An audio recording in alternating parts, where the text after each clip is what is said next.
সুপ্রিয় শিক্ষার্থীরা, প্রথম শ্রেণীর ড্রয়িং ক্লাসে তোমাদের সকলকে স্বাগতম। আমি জ্যোতি বিশ্বাস, সহকারী শিক্ষক, arts and crafts model academy. আজকের ক্লাসে আমরা আসলে ড্রয়িং করব, নতুন একটা বিষয়বস্তু। কিভাবে সহজ পদ্ধতিতে গোল দিয়ে আমরা কালারফুল বেলুন আঁকতে পারি। আমি আজকের ক্লাসে তোমাদেরকে দেখাবো কিভাবে বেলুন আঁকা যায়।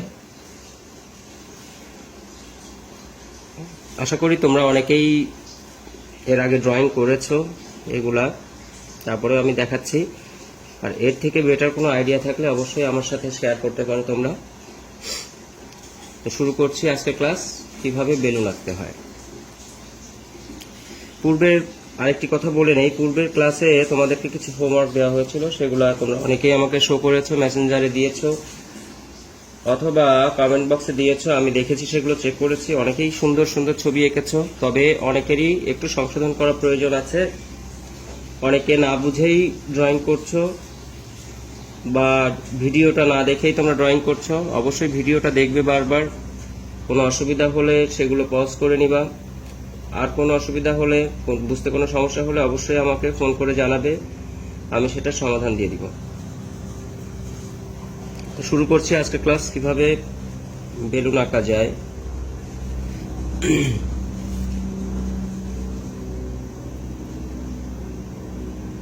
প্রথমে আমরা একটা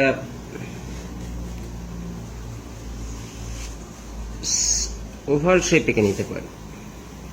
খেয়াল করো, এরকম একটা ওভাল শেপ আমরা এঁকে নিতে পারি। প্রথমে কি বলেছে, একটা ডিমের মতো শেপ। হ্যাঁ, ডিমের মতো একটা শেপ আমরা এঁকে নিতে পারি। এরপরে এটা থেকে আমরা একটা বেলুন আঁকতে পারি। কিভাবে দেখো, এই যে ডিমের শেপটা হয়ে গেল, ডিমের শেপের পরে আমি জাস্ট এখান থেকে এরকম একটা অংশ বের করে দিব। এরপরে এখান থেকে একটা সুতা বের করে দিব। আমাদের হয়ে গেল বেলুন। এখন তোমরা কালার করলে কিন্তু এটা বেলুন হয়ে যাবে, বিভিন্ন কালার। এবং বেলুনের উপরে তোমরা ইচ্ছা করলে ডিজাইন করতে পারো। অনেক ধরনের ডিজাইন থাকে বেলুনে, অনেক কালার থাকে। এরকম করে তোমরা সেগুলো অ্যাড করে নিতে পারো। তাহলে আশা করি তোমরা বুঝতে পেরেছো কিছুটা।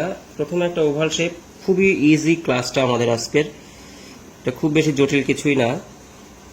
প্রথমে আমরা একটা ওভাল শেপ ব্যবহার করব। ওভাল শেপ থেকে জাস্ট নিচে একটা অংশ অ্যাড করে দিব, একটা সুতার মতো। এটা দিলে আমাদের একটা বেলুনের শেপ তৈরি হয়ে যাবে। আমি ড্রয়িংটা আবার দেখাবো, তার আগে আশা করি তোমরা বুঝতে পেরেছো। তোমরা অবশ্যই আগে কি করবা, আগে একটা ওভাল শেপ ব্যবহার করবা বা সার্কেল ব্যবহার করতে পারো, বৃত্ত ব্যবহার করেও তোমরা আঁকতে পারো। ওভাল শেপ অর্থাৎ ডিম্বাকৃতির শেপ দিয়েও তোমরা আঁকতে পারো। যে যেটা খুশি, যেভাবে খুশি, যে কোনো আইডিয়া তোমরা এখানে ইউজ করতে পারো।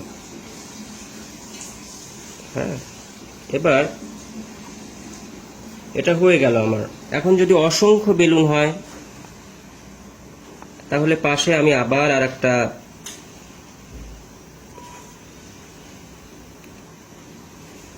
এভাবে আঁকতে পারি।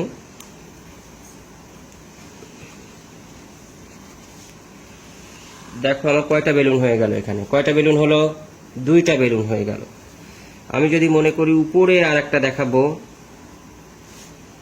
তাহলে আমার তিনটা বেলুন হয়ে গেল। এবার যদি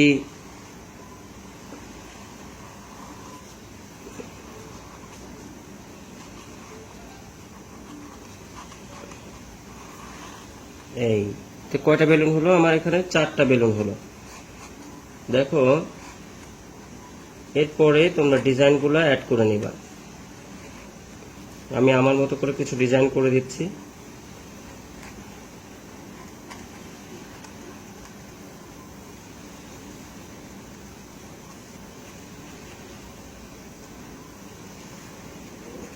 দেখো আমি অনেক ধরনের ডিজাইন করেছি। আমরা এভাবে ড্রয়িংটা করতে পারি বা অনেকভাবে করতে পারি, এবং কালারগুলো আমরা অনেকভাবে নিতে পারি। তোমরা আশা করি বুঝতে পেরেছো। দেখো এখানে কয়টা বেলুন হয়েছে, 4টা বেলুন হয়েছে, অর্থাৎ 1টা 2টা 3টা 4টা, এবং আমার শুধু সেন্টারটা ভালো করে আঁকতে হয়েছে, অর্থাৎ এখানে একটা শুধু ভালো করে আঁকতে হয়েছে, বাকিগুলো আঁকার কিন্তু প্রয়োজন হয়নি, খুব বেশি প্রয়োজন হয়নি, জাস্ট একটু অ্যাড করে দিলেই আমার হয়ে গেছে। তো অসংখ্য বেলুন এভাবে তোমরা আঁকতে পারো। আমি বলছি না তোমরা অসংখ্য বেলুন আঁকো, আমি চাই তোমরা পাশাপাশি 2টা বেলুন আঁকো, পাশাপাশি 2টা, তাহলে সহজ হবে। আমি আবার দেখাচ্ছি কিভাবে আমরা বেলুনটা আঁকবো। আমি আবার দেখাচ্ছি, একটু ধৈর্য সহকারে বসো।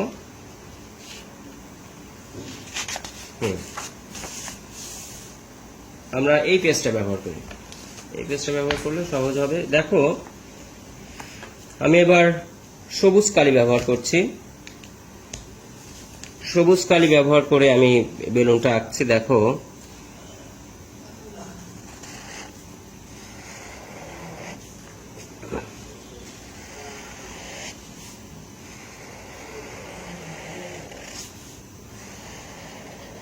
আমি সবুজ কালি নিলাম, সবুজ কালি দিয়ে আমি বেলুন আঁকলাম, একটা ওভাল শেপ করলাম। একইভাবে নিচে একটা অংশ আমি অ্যাড করে দিলাম, একটা সুতা চলে আসলো। আমি বলেছিলাম 2টা বেলুন আঁকবো, এবং আমি বেলুনটাকে ডিজাইন করে দিচ্ছি বিভিন্নভাবে। বেলুনে বিভিন্ন ধরনের ডিজাইন থাকে, তোমরা সেটা অ্যাড করতে পারো। আমি এখানে ফুল এঁকে দিচ্ছি, কখনো দু একটা ছড়াছিড়া থাকতে পারে। এই তো বেলুন হয়ে গেছে। এবার বলেছিলাম 2টা বেলুন, তাহলে এখান থেকে আর একটা অ্যাড করে দাও।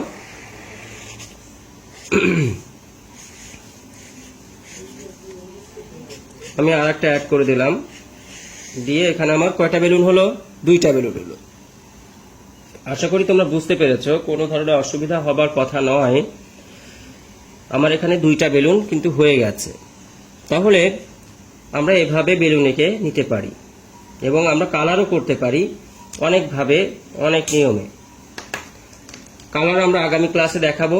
আজকের ক্লাসে শুধু ড্রয়িং করব আমরা, আজকের ক্লাসে শুধু ড্রয়িং করব আমরা, কিভাবে সহজ পদ্ধতিতে বেলুন আঁকা যায়, পাশাপাশি 2টা বেলুন আঁকা যায়। আমাদের বইতে হয়তো একটা বেলুন থাকতে পারে, আমরা চেষ্টা করব 2টা বেলুন আঁকার। তাহলে পাশাপাশি 2টা বেলুন দিলে আমরা 2টা কালার ব্যবহার করতে পারবো। 2টা কালারের কম্বিনেশন থাকলে আমাদের কিন্তু দেখতেও সুন্দর লাগবে। পেজের যে প্রেজেন্টেশন বা উপস্থাপনা থাকবে তোমাদের, সেটা দেখে অনেকেই খুশি হবে। আশা করি বুঝতে পেরেছো তোমরা। তো আমাদের হোমওয়ার্ক থাকছে কি, আমাদের হোমওয়ার্ক থাকছে বেলুন এঁকে আমাকে দেখানো, শুধু ড্রয়িং করতে হবে। আমি বারবার তোমাদেরকে বলি, যেদিন ড্রয়িং ক্লাস থাকে সেদিন শুধু আমরা ড্রয়িং করব, পেন্সিল দিয়ে ড্রয়িং করব বা সাইন পেন দিয়ে ড্রয়িং করব, রং করব না। আমি যেদিন রং দেখাবো তার পরের ক্লাসে তোমরা সেটা আমাকে দেখাবে। আমি অনেকেই দেখেছি যে তোমরা ড্রয়িং করে রং করে ফেলো, আগেই রঙের ব্যস্ততা দেখানো যাবে না। আমরা রংটা পরে করব, আগে আমরা ড্রয়িং করব, ঠিক আছে? তো ধন্যবাদ সবাইকে, সবাই ভালো থাকো, সুস্থ থাকো, নিরাপদে থাকো। আবার আগামী ক্লাসে আমরা বেলুন এঁকে রং করব। ধন্যবাদ সবাইকে।